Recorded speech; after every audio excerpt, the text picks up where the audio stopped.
जो डेटा अभी रखा इन्होंने अभय दुबे साहब ने, उन्होंने बताया कि किसी दल को छोड़ दीजिए, वैसे ही इस समय सीमा में इतना सारा फॉर्म का रिवीजन करना, समीक्षा कर पाना, उस पर फिर अंतिम फैसला करना बड़ा मुश्किल होगा। अगर मुश्किल होगा तो नुकसान तो सबको होगा, ऐसा थोड़ा आरजेडी को सिर्फ होगा या फिर कांग्रेस को होगा, भाजपा को नहीं होगा, जेडीयू को नहीं होगा।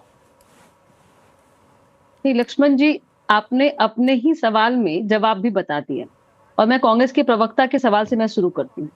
उन्होंने कहा कि जो इनकी मांगे हैं और जिनके लिए इन्होंने सदन चलने नहीं दिया, चाहे वो बिहार विधानसभा की बात हो या आप लोकसभा की बात कर रहे हो, हंगामा किया कि एसआईआर पे बात कीजिए और वोट चोरी की जा रही है, चुनाव सही तरीके से नहीं होंगे। एक तरफ ये कह रहे हैं कि वोट चोरी होगी और दूसरी तरफ ये कह रहे हैं कि जेडीयू जो सत्ता पक्ष है वह इसमें अपने स्वार्थ को निहित कर रही है, वो अपने पक्ष में चुनाव चाहती है, इसलिए ये करा रही है। आज तो हमारे सांसद ने एक बात भी कही जिसका रेफरेंस भी बाबा दे रहे थे कांग्रेस के प्रवक्ता। अच्छी बात है कि इससे यह स्पष्ट होता है कि यह चिंता सभी के लिए हो सकता है, या यहाँ पे कहीं भी सरकार का रोल नहीं है, क्योंकि इलेक्शन कमीशन एक संवैधानिक संस्था है, उसकी अपनी कार्यशैली है, उसकी एक जिम्मेदारी है, और विपक्ष को यह लगा कि यह कार्य जो है सत्ता पक्ष के द्वारा जो है उनके स्वार्थ नहीं तो उनको चुनाव जीतने के लिए किया जा रहा है, वो सुप्रीम कोर्ट भी गए।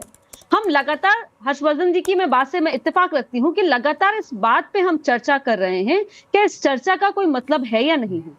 क्यों नहीं है? क्योंकि हम सुप्रीम कोर्ट जा चुके हैं और सुप्रीम कोर्ट में अपने पक्ष को रखा, विपक्ष ने रखा है, और सुप्रीम कोर्ट ने यह भी कहा है कि 25 जुलाई तक इलेक्शन कमीशन अपनी कार्रवाई कर ले, उसके बाद में 28 को जो फैसला होने उसकी बाद की आगे की प्रक्रिया होगी।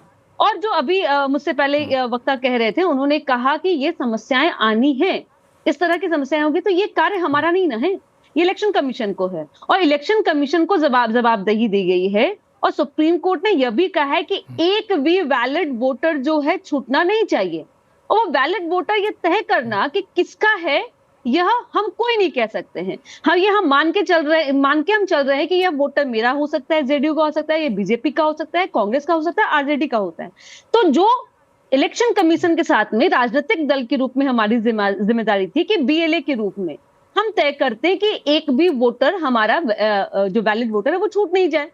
क्योंकि अभी सर ने कहा ई एरो की बात की कि उनको फॉर्म चेक करना है, और कांग्रेस के प्रवक्ता भी कहते हैं अब हमारा रोल होगा, अब हम चेक करेंगे कि कहां कहां त्रुटियां हुई हैं।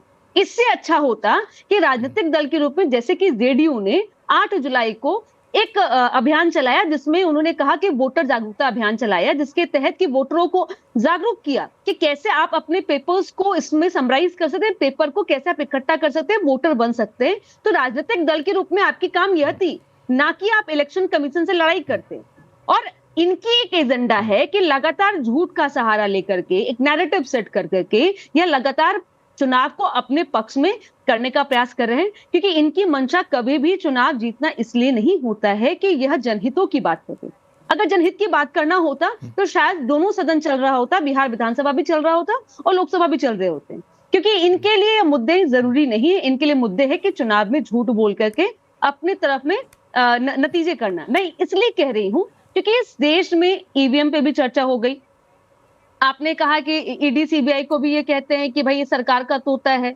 अब तो इन्होंने इलेक्शन कमीशन को कटघरे में कर दिया कि इलेक्शन कमीशन सत्ता पक्ष के साथ में काम कर रही है।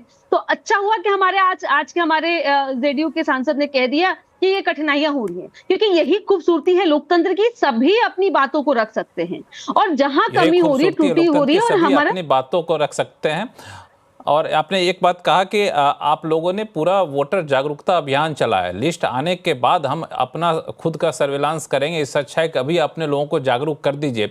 आरजेडी के प्रवक्ता शक्ति सिंह यादव जी, आपने सारी डिबेट सुनी, उस पर कुछ कमेंट करना हो तो आप करिएगा, लेकिन मेरा सवाल आपसे थोड़ा सा अलग है। आज जब आपके तेजस्वी यादव से एक रिपोर्टर ने सवाल पूछा कि आप इतने ज़्यादा खफा हैं पूरी प्रक्रिया को लेकर के, तो क्या आप चुनाव का बहिष्कार भी कर सकते हैं क्या? तो उन्होंने कहा कि हाँ, इस पर हम विचार करेंगे। तो क्या वाकई बात यहाँ तक पहुँच गई है? क्या कोई संकेत मिल रहा है पार्टी से आपको? लक्ष्मण जी, सवाल वो नहीं है। सवाल है किस देश में जो लोकतांत्रिक प्रणाली है उस समय मतदाता सरकार चुनती है, देश की सरकार हो, राज्य की सरकार हो या पंचायत की सरकार हो। लेकिन अगर सरकार मतदाता चुनने लगे तो एक बड़ा सवाल होगा लोकतंत्र पर, और इसके लिए विपक्ष चुप नहीं बैठ सकता।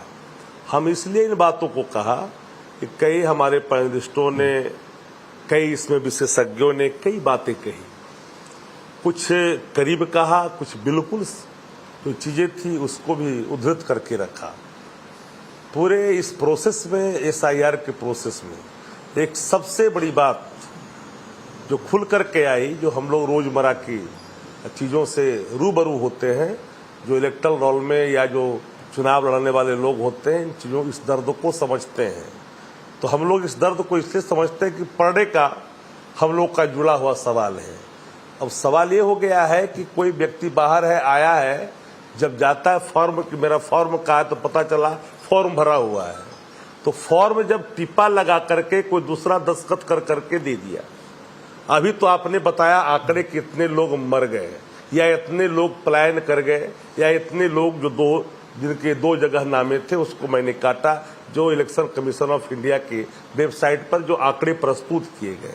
हालांकि एक बात मुझे लगा, जो भारतीय जनता पार्टी लगातार बिहार में भी कह रही थी कि इसमें विदेशी हैं, नेपाली हैं, बांग्लादेशी हैं, रोहिंग्या हैं, इसकी चर्चा इलेक्शन कमीशन ने अपने पत्रों में नहीं किया। भलाई सूत्रों के हवाले से चर्चाएं चली और उस पर बातें हुई। मुझे जिन बातों की ओर आशंका है उसकी ओर इशारा एक पैनलिस्ट दुबे जी ने किया। हमारी साफ आशंका यह है कि अभी तो संख्या इतनी बता रहे हो, अब वेरिफिकेशन के नाम पर जिनके डॉक्यूमेंट्स अटैच नहीं है, आपने दस्तखत और टिप्पा कर करके फॉर्म को आनन फानन में चुनाव आयोग के डंडे जो बरस रहे थे उसको लेकर के आपने कर दिया। तो कर तो दिया, लेकिन उसका तो सवाल के घेरे में रहेगा, आपके ऊपर चला जाएगा हाथ। आप भाग का फैसला आप करोगे, आप 1 करोड़ काटोगे, 2 करोड़ काटोगे, 50 लाख काटोगे या 25 लाख काटोगे, किसको घुसाओगे, किसको रखोगे, फिर पिक एंड चूज का मामला आ जाएगा। तो बड़ा समस्या आने वाला है। अभी जो समस्या है, सबसे बड़ा समस्या हम लोग शुरू से कह रहे हैं कि भाई मरे हुए लोगों को अलग करो, कहाँ कोई दिक्कत है। एसआईआर पर मेरा सवाल नहीं है, मेरा सवाल है एसआईआर के प्रक्रिया पर। उच्चतम न्यायालय का हवाला लोग दे रहे हैं। विपक्ष के साथी जनता दल यू के सांसद ने जो कहा कि भाई इससे बने इलेक्शन कमीशन अज्ञानी है, वो बात सामने खुल करके आ गई।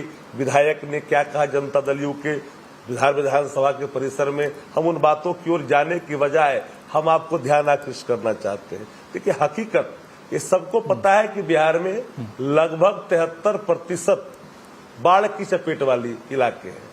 अब इस परिस्थिति में जो आंकड़े आपके ही कई जो डिफरेंट जो आपके प्लेटफॉर्म है उस पे चल रहा है, भोजपुर हो, खगड़िया हो, मुंगेर हो, कई इलाके हैं जो जलमग्न हो गए हैं।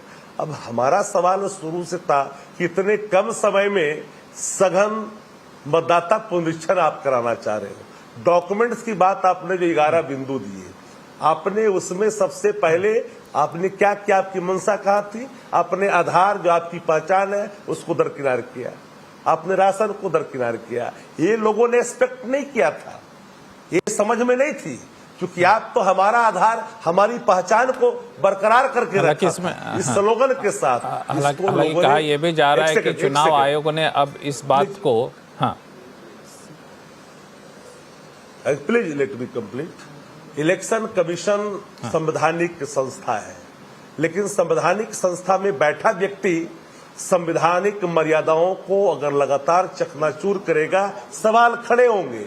उच्चतम न्यायालय ने अगर सम्मान किया इलेक्शन कमीशन ऑफ इंडिया का, संवैधानिक मर्यादाओं का, लेकिन नसीहत भी दिया कि भाई आपका अधिकार नागरिकता पहचान का नहीं है। यह भी कहा, वो होम डिपार्टमेंट का काम है, यह भी कहा कि आप चाहे तो इसको कंसिडर कर सकते हैं राशन कार्ड को या आधार कार्ड को, यह भी कहा, लेकिन छोड़ा उनके इस पे और कहा कि आप क्यों नहीं करोगे। शक्ति सिंह जी, इस पे इस पे सुप्रीम कोर्ट का जब फैसला आएगा, अगले हफ्ते सुनवाई होगी। चुनाव आयोग ने अपना जवाब भी वहाँ पे दाखिल कर दिया है।